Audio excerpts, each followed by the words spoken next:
Avec son tout nouveau produit, la route rouge, la Russie tente de gagner le cœur de ses clients chinois. Le tourisme rouge est à l'origine une façon de voyager typiquement à la chinoise. Il s'agit de visiter les hauts lieux du communisme chinois. Individuellement ou principalement en groupe, des millions de Chinois font ce type de voyage chaque année.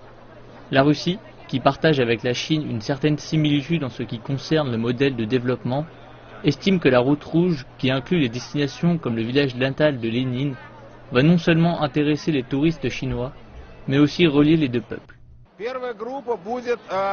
Nous accueillerons le premier groupe partant de la ville natale de Mao Zedong au début de juillet. La route rouge vient de débuter. Nous sommes confiants qu'en 2017, à l'occasion du 100e anniversaire de la Révolution d'octobre, l'itinéraire sera plus rodé et nous aurons plus de touristes chinois. Pour répondre aux besoins des touristes chinois, les voyages avec programmes spéciaux tels que le maintien de la santé ou l'apprentissage du yoga ont fait leur apparition sur le marché ces dernières années. De plus, améliorer la manière d'accueillir les touristes chinois est aussi une préoccupation dans les destinations touristiques à l'étranger.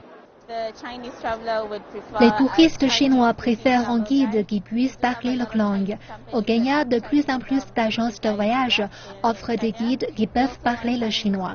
Ceux-ci préfèrent aussi des repas chinois, surtout quand ils voyagent beaucoup et que leur pays commence à leur manquer.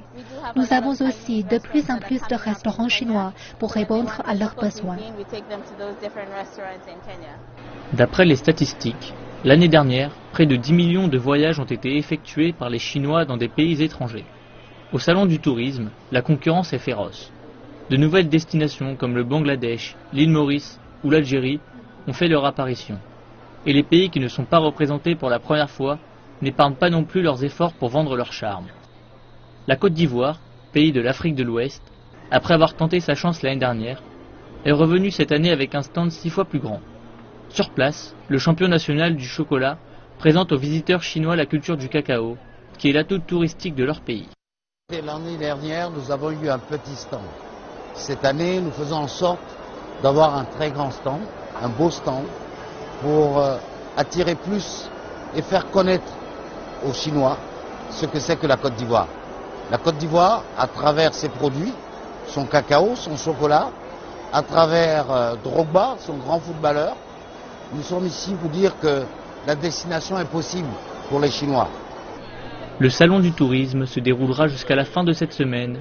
Il devrait accueillir 150 000 visiteurs chinois.